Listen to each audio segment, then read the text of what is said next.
Rubio goes scorched earth, shocking and silencing an entire room of smug Europeans.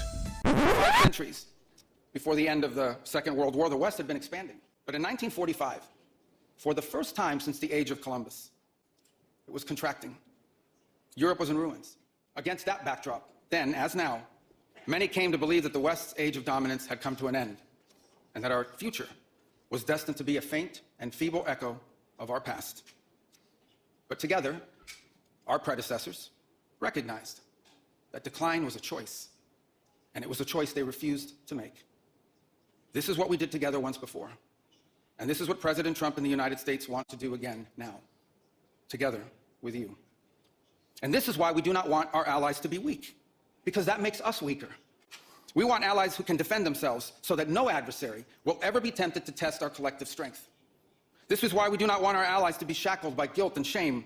We want allies who are proud of their culture and of their heritage, who understand that we are heirs to the same great and noble civilization, and who together with us are willing and able to defend it. And this is why we do not want allies to rationalize the broken status quo rather than reckon with what is necessary to fix it. For we in America have no interest in being polite and orderly caretakers of the West's managed decline. We do not seek to separate, but to revitalize an old friendship and renew the greatest civilization in human history. What we want is a reinvigorated alliance that recognizes that what has ailed our societies is not just a set of bad policies, but a malaise of hopelessness and complacency. The alliance that we want is one that is not paralyzed into inaction by fear. Fear of climate change, fear of war, fear of technology. Instead, we want an alliance that boldly races into the future. And the only fear we have is the fear of the shame of not leaving our nations prouder, stronger, and wealthier for our children. An alliance ready to defend our people, to safeguard our interests, and to preserve the freedom of action that allows us to shape our own destiny. Not one that exists to operate a global welfare state and atone for the purported sins of past generations. An alliance that does not allow its power to be outsourced, constrained, or subordinated to systems beyond its control.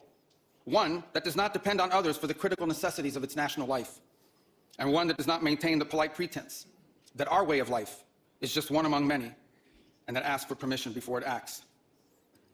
And above all, an alliance based on the recognition that we, the West, have inherited together. What we have inherited together is something that is unique and distinctive and irreplaceable. Because this, after all, is the very foundation of the transatlantic bond.